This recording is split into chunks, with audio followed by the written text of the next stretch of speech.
لا سيما على سيد الرسل وخاتم الأنبياء وعلى آله وصحبه ومن بهديه مهتدى.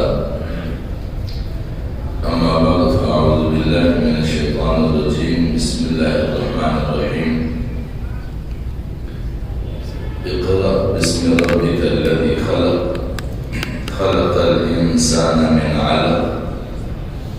اقرأ وربك الأكرم الذي علم بالقلم علم الإنسان ما لم يعلم كلا إن الإنسان ليطغى أن رآه استغنى. صدق الله العظيم. عزیزان گرامی، میرے محترم بھائیوں اور دوستوں، اللہ تبارک و تعالی نے انسانیت ہی کی کامیابی کے لیے نسل انسانی کا آغاز اپنے برگزیدہ ہستی حضرت آدم علیہ السلام سے فرمایا، جو تعلیم انسانی کا منبع و مرکز ہے، کیونکہ اللہ رب العزت نے انسان کو بنایا ہی ایسا مخلوق ہے جو شعور کی بنیاد پر جیے اور سنجیدگی کے روابط رکھے اور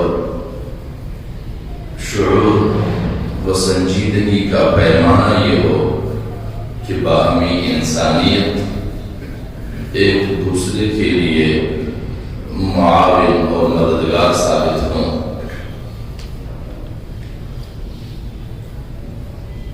انسانی نسل کی تعلیم، اس کے شعور، اس کی ترقی کا مدار تعلیم پر ہے۔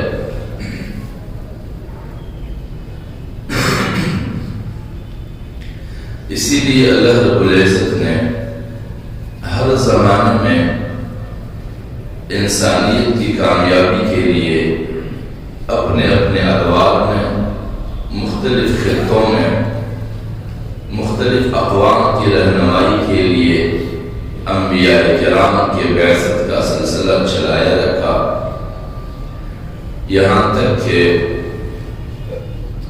انسانی زندگیوں کے ضروریات اور حوائج ان کے ساتھ ساتھ منازل اور سفر طے کرتے گئے۔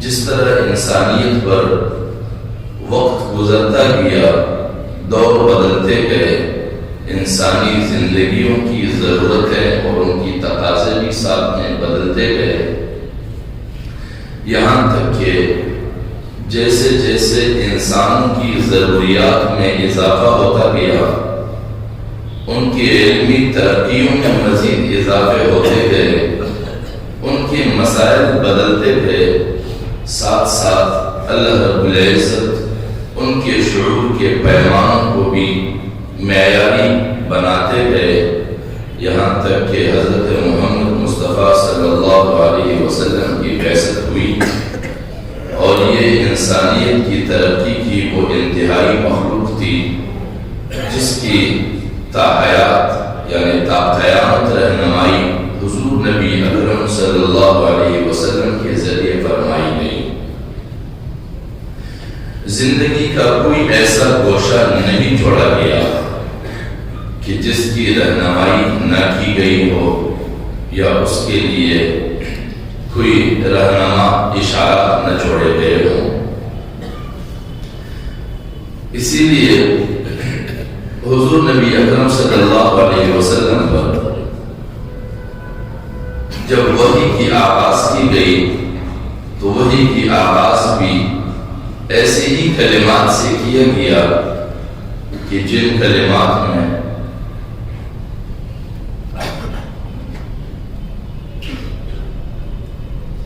ایسے ہی کلمات سے آغاز کیا گیا جن کلمات میں ہی انسانی علم کا راز پوشیدہ ہے، کلمات ہے اقرأ بسم ربک الذی خلق. لفظ اقرأ پڑھنے سے ہے اور اس کا مقصد یہ ہے اقرأ بسم ربک الذی خلق، پڑھ لیجئے اس رب کے نام سے جس نے پیدا کیا ہے. یہاں پر سب سے پہلے تو پڑھنے کی اہمیت ظاہر کی گئی کہ انسان بغیر پڑھے ترقی کی راہوں پر بڑھ نہیں سکتا. لہذا ترقی اور کامیابی کی راہوں پر بڑھنے کے لیے پڑھنا ایک لازمی عنصر ہے.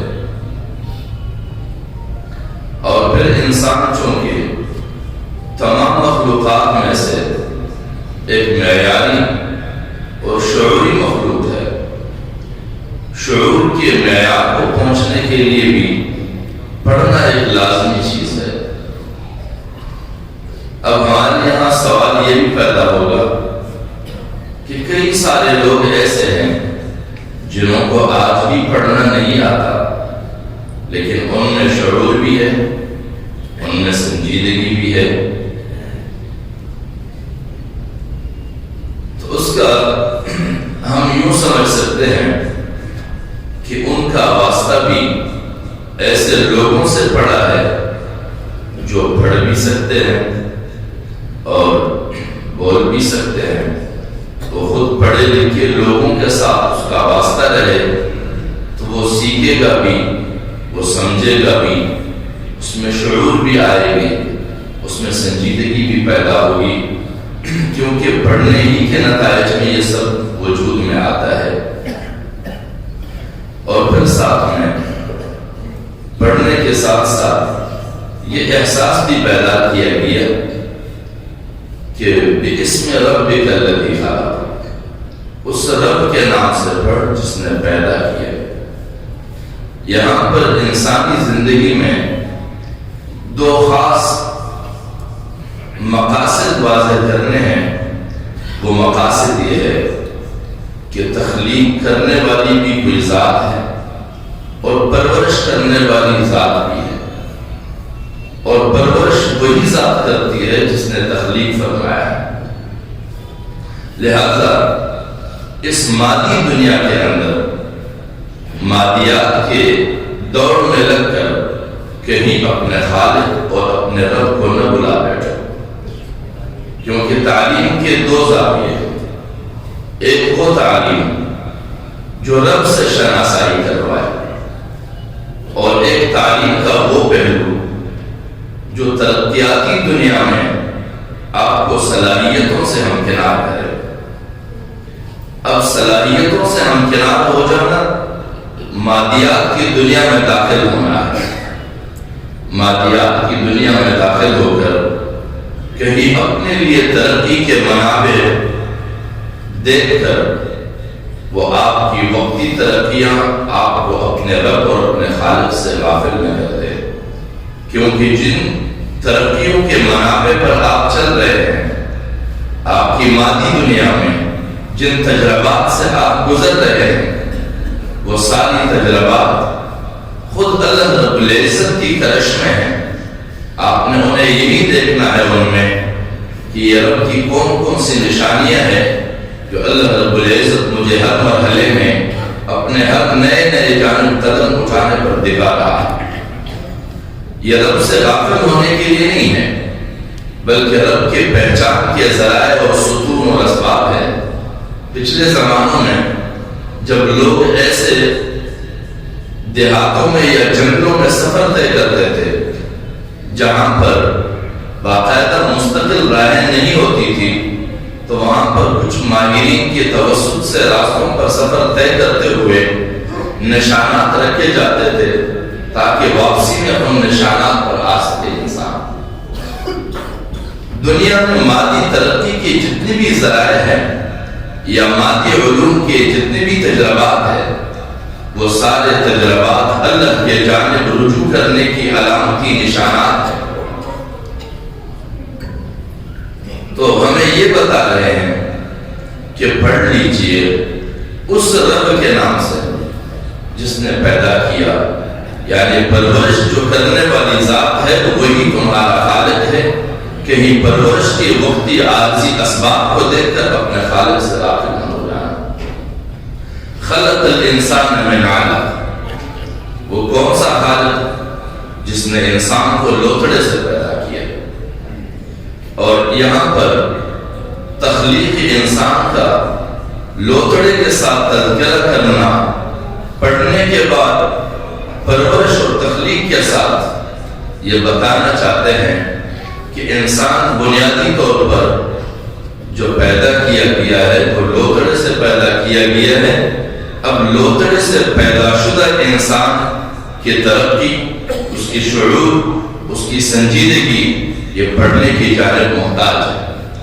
اگر پڑھنے کی صلاحیت سے انسان محروم رہتا ہے تو وہ انسانی معاشرے کے درمیان لوتھڑے سے زیادہ نہیں ہے. لہذا اگر وہ اپنی حیثیت میں ترقی پیدا کرنا چاہتا ہے تو اسے علم کے جانب رجوع کرنا ہوگا. اور وہی علم انسان کو کائنات کے بارے میں بھی بتاتا ہے اور کائنات کے مالک کے بارے میں بھی بتاتا ہے. اور پھر ہمیں یہ بھی دیکھنا ہے کہ ایک تو انسان کی تخلیق یہ اللہ رب العزت کی کرم فرمائی ہے کہ دیگر تمام مخلوقات سے ممتاز کر کے پیدا فرمایا، اور پھر ساتھ میں علم کی راہ دکھا کر، علم کے ذرائع دکھا کر یہ اپنے کرم میں اضافہ ہے انسان کے ساتھ. کیونکہ صرف کسی چیز کا بنا دینا اور اس کے بناوٹ کے بعد اس کو چھوڑ دینا یہ اس کی افادیت کو ختم کر دیتا ہے. یعنی کوئی بندہ، کوئی انسان کسی چیز کا خالق ہو، وہ چیز بنا دے، اس کی ساخت تیار کر دے، اس کو وجود میں لا کر اس کو چھوڑ دے، اس کا کوئی منفعت نہیں.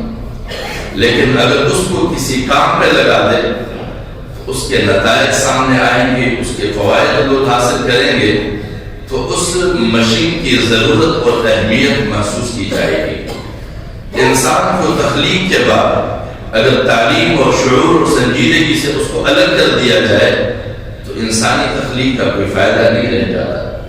پھر وہ عام مخلوقات کی طرح ایک مخلوق ہے، جس طرح دیگر کی گزر بسر ہے، انسان بھی وقت گزار کر واپس چلا جائے، لیکن دنیا میں اس کی اہمیت پیدا کرنے کے لیے، اس کی ضرورت کے احساس کے لیے تعلیم دی ہے. اقرأ وربک الاکرم، پڑھ لیجئے، تیرا رب بڑا کرم والا ہے. یعنی تمہیں وہ مقام دے گا جس مقام کے بارے میں انسان نے کبھی سوچا بھی نہ ہوگا. الذی علم بالقلم، وہ رب انتہائی کرم فرمائی کی ذات ہے جس نے تعلیم کو قلم کے ذریعے سکھایا. انسانی علم کے دو ذرائع، ایک سماعت کا ذریعہ ہے اور ایک قلم کا ذریعہ ہے.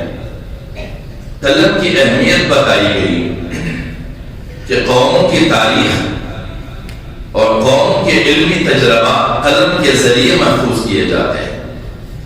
اور انسان ایسا مخلوق ہے کہ وہ متمدن مخلوق ہے. متمدن مخلوق یکجا رہنے والا مخلوق، اجتماعیت پسند مخلوق، اور وہ ایک دوسرے کی ضرورتوں کی تکمیل کرنے والی مخلوق ہے. ایک انسان اگر کہیں تنہا مستقل رہتا ہے تو اس کی زندگی ادھوری رہے گی، ناقص رہے گی. لیکن جب وہ انسانوں کے درمیان رہنے لگے گا تو ان کی ضرورت، ان کی زندگی کی ضروریات میں جہاں پر بھی کمی محسوس ہوگی اگلے انسان اس کی تکمیل کا ذریعہ بنے گا. لہذا جب انسان اجتماعی مخلوق ہے، متمدن مخلوق ہے، تو پھر ان کی ضروریات تاریخ کے ساتھ بھی وابستہ ہوں گے، تجربات کے ساتھ بھی وابستہ ہوں گے. تاریخ بھی قلم کے ذریعے محفوظ رکھا جا سکتا ہے. عروج اور زوال کی جو داستانیں انسانی تاریخ میں ہیں یہ قلم کے ذریعے محفوظ ہوئے. اور علمی ترقیوں کی جو تجربات جو مادیات سے وابستہ ہوں یا پھر رب کائنات سے وابستہ ہوں، وہ ساری چیزیں قلم کے ذریعے محفوظ ہیں۔ اسی لیے جہاں قلم کی اہمیت ہوگی، جس قوم میں قلم کی اہمیت ہوگی، وہ قومیں اپنے تاریخ کو بھی یاد رکھیں گے، اپنے عروج کے ذرائع کو بھی سمجھیں گے، اپنے زوال کے اسباب کو بھی سمجھیں گے۔ لیکن جو قومیں قلم اور تعلیم سے دور رہتی ہیں، وہ وقتی ضروریات کی تکمیل کے لیے بھی ایک دوسرے کے لیے فساد کا باعث بنتے ہیں، کیونکہ وہ سمجھتے ہیں کہ ساری چیزیں میرے پاس ہی ہونی چاہیے۔ لیکن اگر ان کے پاس علم ہو تو علم کا مقصد یہ ہے کہ وہ انسان کو یہ احساس دیتا ہے کہ سب کچھ تمہارے پاس نہیں رہ سکتا کبھی۔ جب سب کچھ تمہارے پاس نہیں رہ سکتا تو پھر جو کچھ تمہارے ہے اس کو اگلی انسانوں کی ضرورتوں کے لیے آگے کر دو، کیونکہ اسلامی تعلیم کا خلاصہ ہے وَأَمَّا مَا يَنْفَعُ النَّاسَ فَيَأْخُذُ بِالْأَخْذِ۔ جو بھی انسان دوسرے انسانوں کے لیے نفع بخشی کا سبب بنے گا، اس کو اللہ رب العزت زمین میں قرار و دوام دے گا۔ زمین میں قرار و دوام کیسا ہے کہ اس کی دھلانی زندگی نہیں ہوگی کہ وہ ہمیشہ ہمیشہ کے لیے زندہ رہے گا، نہیں، وہ جانی طور پر بھلے دنیا سے رخصت ہو، لیکن ان کا وہ حسن سلوک، ان کا وہ اخلاق، ان کی وہ مدد اور ان کی باہمی تعاون کو لوگ اپنے معاشروں میں معیاری طور پر اختیار کریں گے، وہ مر کر بھی زندہ رہے گا، کیونکہ انسانوں نے ان کی اخلاق کو زندہ رکھا ہوگا۔ ہم جب حضور نبی اکرم صلی اللہ علیہ وسلم کی حیات مبارکہ کو دیکھتے ہیں تو ہم اپنی زندگیوں میں ان کے اخلاق، ان کی اطوار، ان کی کردار کو اپناتے ہیں۔ حضور نبی اکرم صلی اللہ علیہ وسلم رحلت فرما گئے، لیکن ان کی کردار، ان کی امت اپنے آپ میں زندہ رکھنا چاہتے ہیں، ان کی اعمال کو، ان کی ہدایات کو زندہ رکھنا چاہتے ہیں۔ اور جن قوموں نے زندہ رکھا وہ قومیں زندہ ہیں، جنہوں نے زندہ نہیں رکھا وہ قومیں زندہ رہ کر بھی زندہ نہیں، کیونکہ ان قوموں میں فساد کے دروازے کھل جاتے ہیں۔ ہمارے یہاں ہم دیکھتے ہیں، ہم اپنے آپ کو خواندہ بھی کہتے ہیں، تعلیم یافتہ بھی کہتے ہیں، لیکن تعلیم کو ہم نے شعور کا جامہ نہیں پہنایا۔ ہمارے یہاں تعلیم کا نتیجہ کیا سمجھا جاتا ہے کہ ڈگری حاصل کی جائے اور ڈگری کے ذریعے سے کسی منصب پر بیٹھ جایا جائے، اس کے علاوہ کچھ نہیں۔ حالانکہ تعلیم یہ ہے کہ انسان اپنے ماں باپ کی ماقبل کی زندگیوں کا بھی جائزہ لے سکے اور اپنے حال کا بھی جائزہ لے سکے اور اپنے مستقبل کا تعین بھی کر سکے۔ لیکن جو تعلیم نہ ماضی کو یاد دلا سکے، نہ حال کو دیکھ سکے، نہ مستقبل کا تعین کر سکے، وہ تعلیم نہیں ہے، وہ رسم ہے۔ آج ہمارے یہاں تعلیم نہیں، رسم۔ اسی لیے ہم آئے روز ایسے حالات سے ہمارا پالا پڑتا ہے کہ جو حالات بار بار سیلابی پانیوں اور ریلیوں کی طرح ہمیں بہا لے جاتے ہیں، اور پھر بعد میں ہم دیکھتے ہیں کہ یہ پانی کہاں سے آیا اور ہمیں کیسے بہا کر لے گئے۔ کاش کہ ہم سوچتے، کاش کہ ہم اپنے آپ کو سنبھالتے، اور ہم ابھی بھی ان نتائج کو ایک دفعہ پھر دیکھ رہے ہیں۔ ہمارا یہ شہر کراچی، یہ تعلیم کا شہر، یہ روشنیوں کا شہر تھا، لیکن ہماری اس بے حسی نے اس شہر کو کیا بنایا؟ ایک زمانہ تھا یہ شہر کساب خانہ بنا تھا، یہ شہر لہو لہان تھا۔ اس شخص نے ہر ماں اپنے بیٹے کے لاش پر ماتم کرنا تھی۔ یہاں پر ہر باپ اپنے بیٹے کے لیے پریشان تھا، یہاں ہر زندگی غیر محفوظ تھی۔ پھر وہ حالات عارضی طور پر بدلے اور ہم نے سمجھا کہ یہ مستقل بدل گئے، لیکن نہ وہ حالات بدلے تھے اور نہ بدل چکے ہیں۔ 1 سال قبل شاید میں نے عرض کیا تھا کہ کراچی میں پھر سے نئے حالات لائے جائیں گے، کراچی میں پھر سے خون بہایا جائے گا، کیونکہ ارباب اختیار چاہتے ہیں کہ یہاں پر ہمیشہ قومیں باہم دست و گریبان رہیں، اور پھر قومی واقعات اور مسائل کو سنجیدگی سے حل کرنے کے کئی ذرائع ہیں، لیکن ان سارے ذرائع کو چھوڑ کر محض نفرت کے ذریعے کو اٹھا کر اس کو بنیاد بنا کر قوموں کے حقوق دلانا یا قوموں کو آزادی دلانے کی کبھی بھی کامیاب نتائج برآمد نہیں ہوئے۔ وہ ہمیشہ رد عمل کے نتیجے میں رد عمل ہوتا ہے، اور رد عمل میں کبھی بھی مثبت نتائج کسی بھی قوم نے نہیں پائے۔ لہذا آج پھر اسی جانب کراچی اور سندھ کے دیگر حکمران طبقے کو باہم دست و گریبان کیا جا رہا ہے، اور اسی جانب قوم کو لگایا جا رہا ہے۔ ہماری یہ درخواست ہے کہ خدا کے لیے اہلیان کراچی پر رحم کیا جائے، اور جو لوگ اہلیان کراچی کے اپنے آپ کو غمخوار سمجھتے ہیں، اپنے آپ کو رہنما سمجھتے ہیں، انہیں چاہیے ہے کہ وہ ان ارباب اختیار کے سامنے درخواست کرے کہ اگر آپ چاہتے ہیں کہ کراچی سندھ سے الگ ہو تو خون بہائے بغیر الگ کر دو۔ خون بہا کر الگ کرنے کا کیا فائدہ ہوگا کہ ہر در و دیوار پر ہمارے قرابت داروں اور رشتہ داروں کے خون کے نشانات کئی سالوں تک ہمیں دکھائی دیتے رہیں گے۔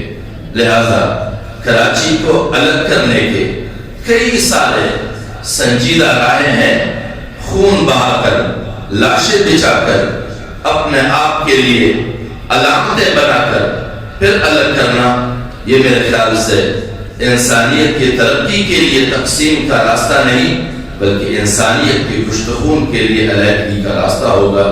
اللہ کریم ہمیں توفیق بخشے کہ ہم ان حالات کو سمجھ سکیں اور تعلیم کو ہم واقعتاً وہ مشعل راہ بنائیں کہ جس سے راہیں دیکھی جاتی ہے۔